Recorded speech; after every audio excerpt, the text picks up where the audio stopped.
I've left some of these games completely perplexed watching our run defense. It's been mind-boggling. And I've come to the conclusion that at least the last 2 weeks, and if you don't agree with me, stick it in the comments. I've come to the conclusion that the Jets have done something extremely rare the last 2 weeks. That the offense they're going against has gone away from the pass and gone to the run for success. In 2021, the NFL. When the Saints finally said, what are we doing here? We can run the ball down their throat, and decided in the third, so it was over. Tua, they're running the ball down the Jets' throat, and Tua throws a pick six. I mean, you can't get any dumber than that, right? And you wonder, you say to yourself, are teams that desperate to throw the ball when they're playing, especially against the Jets? When it's not working, it's so easy. Why wouldn't you be doing it 65, 70% of the time? They had running backs who I never even heard of looking like stars out there. And it's happened the last 2 weeks. So how does this happen? All this attention. Hey, the Jets going to take cornerbacks in the first 2 out of the first 4 picks. Are the Jets going to take a safety? Are they really going to take a safety in the first round? You know, all this talk about the secondary. And guys, let's face it. Yeah, there's been some horrible moments in the secondary when they've gotten burned. Guidry on the one. There's been several plays where they've really gotten burned, but they're kids. They're young. But that front 4 is a frigging embarrassment. They are an embarrassment. And to have our head coach go out there and plead the case for Quinnen Williams, who is my favorite Jet. I've said it about 5 weeks ago. Quinnen Williams is my favorite Jet. I love him. But to plead the case for him to be an all-pro, don't do that. What kind of message are you sending? What kind of message are you sending? Do you know the Jets had no tackles for a loss today? No tackles for a loss. Ready? This is tackles and assisted tackles, okay? Mosley, 14. Quincy Williams, 11. Neesman, 4.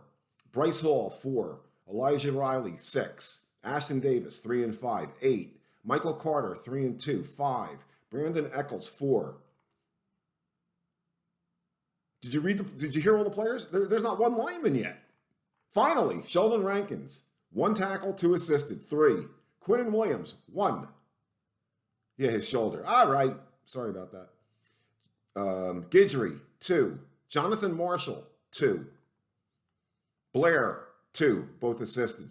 Bryce Huff, 1. I cannot believe he actually made it through a game. And that's it. Tackles and assisted tackles, 4 for the line for the game. We have been looking under the wrong rock all season long. And what really blows me away is how many the several games that we had where we had an incredible amount of sacks, right? And then they disappear. So I'm going to bring up something here real quick. I just got to dig it up. Myers chops that he finally had a huge game against the Texans after doing nothing since signing the contract. And I said, well, it really doesn't count because he had bought like 70 tickets for family and friends. I go, every time he made a sack, he was looking up to the crowd, the stands. And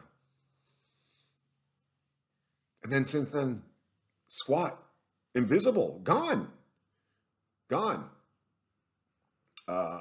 But you look at these tackles and everything, and you look at the front line, and I know where the Jets are going to spend their money. I know where the Jets are going to draft their picks, and they're gonna draft their picks. Maybe another guy just in case. You know, you got to see how Lawson comes back from the Achilles and everything. But they're probably gonna look for some kind of pass rush. They're gonna look for some kind of linebacker help. They're definitely gonna look for secondary help. And the bottom line is this team needs a run stuffer or two, because there was 3 or 4 runs, okay, where the running back went into the line, and I said, well, that initial feeling that I got in my body was, well, we stopped him here because he didn't come out. And then all of a sudden he came out and went for like 15 or 20 yards. The way they're waiting for their blocks, these running backs that are like nothing running backs and just blowing these big runs.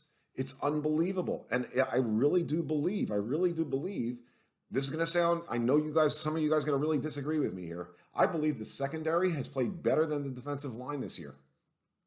I really do. When you take into account the kids, and I'm not talking about Ashton Davis. I think that was very nice interception today. He needs to work big time on his tackling and angles and stuff. Big time. But I'll give it to him. But when you look at some of these kids, Bryce Hall, yeah, he got beat on the touchdown. The following play, the same exact play, look how he handled that. He's going to be a really good cornerback. You know, Eccles has shown, forget about that, even interception and touchdown. He has shown at certain times. He's a kid. He gets beat badly, makes some mistakes, makes some great plays. I think for kids, considering they're kids and considering that line is veterans, they're veterans. And watching the last 2 weeks of a team throwing the ball and finally saying, what are we doing? What are we doing here? And then going to the run and just running the ball down the Jets' throats. Throat, singular. And it's just unbelievable. So much attention has been put on Zach Wilson. So much attention has been put on the offense. So much attention, rightfully so, has been put on the offensive line. I mean, it's a disgrace. What do you expect? What do you expect when you have McDermott at left tackle?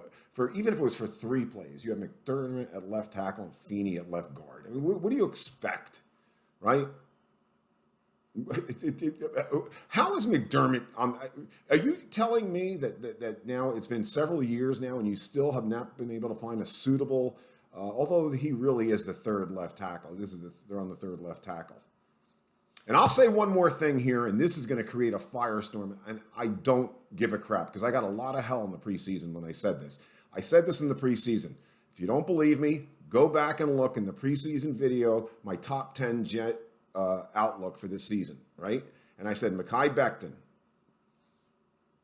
I said, guys, when I look at him walk on the field, it scares the crap out of me.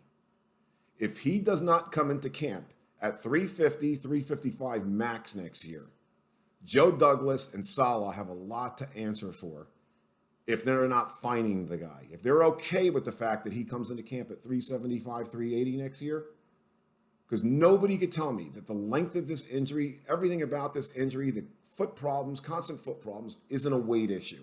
Nobody needs to be 380. This guy has a similar build as the Brickshaw Ferguson. The only difference is Ferguson was like almost a rail. He was almost too small, but he was big, 6'7". There is no reason for Becton to come into camp next year at 375, 380, because I think he was 390 this year. They showed some of the pictures of him coming off the field there. His face barely fit in that helmet. And that's a management issue, because they asked Saleh about his weight. And he goes, well, he's just a big guy. Bullshit. He's a beast. He's super strong, and 350 is effing plenty. Zach had a great first half. Zach made good decisions. There are a couple decisions that he made that bother me. Did he think, this is one play, but it goes into the mindset of where his mind is right now. Did he think that where he threw the ball to Cole on that 4th and 10, knowing that Cole was going to catch the ball about a yard and a half short, did he think that Cole was going to be able to make a move from that, where that ball was thrown, to pick up the extra yard? Or are you that uptight and you just want to get the ball out of your hands at any cost? Are you that shell-shocked from your horrendous offensive line that's playing in front of you? There is so much work to do with this roster, guys. There is so much work to do with this roster. I would consider the receiver position. If you can go out and get a true number one, that would be fantastic. I highly doubt it. But I would say the receiver position is done. I would expect maybe if they want to pick up a good backup running back, is done. But you look at every single position after that, except for maybe punter. And there isn't a position on this team that doesn't need help. You need help at safety. You need experience, at least one good experienced player in the secondary. You definitely need a second veteran presence at linebacker. The defensive line, don't even get me started, but you need a couple hogs on the defensive line. At least one. You need multiple position help on the offensive line. You need tight end help. It's a lot of help. And yes, 5 picks in the first 3 rounds. Fantastic. Plus free agent money. But this team needs a lot of help. And when I watch Sal, I'm going to do another video tomorrow. And I want to do it on Salah's press conference. There's a lot of body language there. There's a lot of body language. This was a very interesting press conference. I didn't have time to throw that into this, but I'll do a video tomorrow night on that one. But the team needs a lot of help. And amazingly, we lost 31-24. And a lot of that has to do with young kids in the secondary making a couple nice plays and an offense that sort of functioned in the first half. And the Dolphins being the worst team maybe ever in the NFL to win 6 straight games. They could be the worst team I've ever seen in the NFL that won 6 straight games. So, Jaguars are next. You'll hear a lot of talk this week. Trevor, Zach.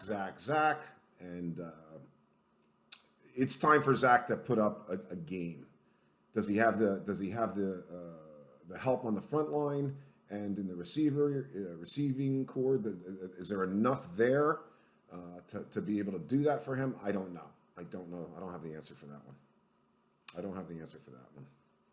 The only bad thing is Urban Meyer's not there. And I wish he had stuck around a couple more weeks at least. So that's it, guys. Thanks for having me. Keep the faith. It's going to be a wild offseason. I think this roster is going to have one of the biggest overhauls that we've ever seen. Is going to happen this year with this roster. I really do believe that. And if it isn't, then they just didn't get the message at what really the problem was this year. Thanks a lot, guys. Thanks for having me. Love being here. You guys are the best. Thank you.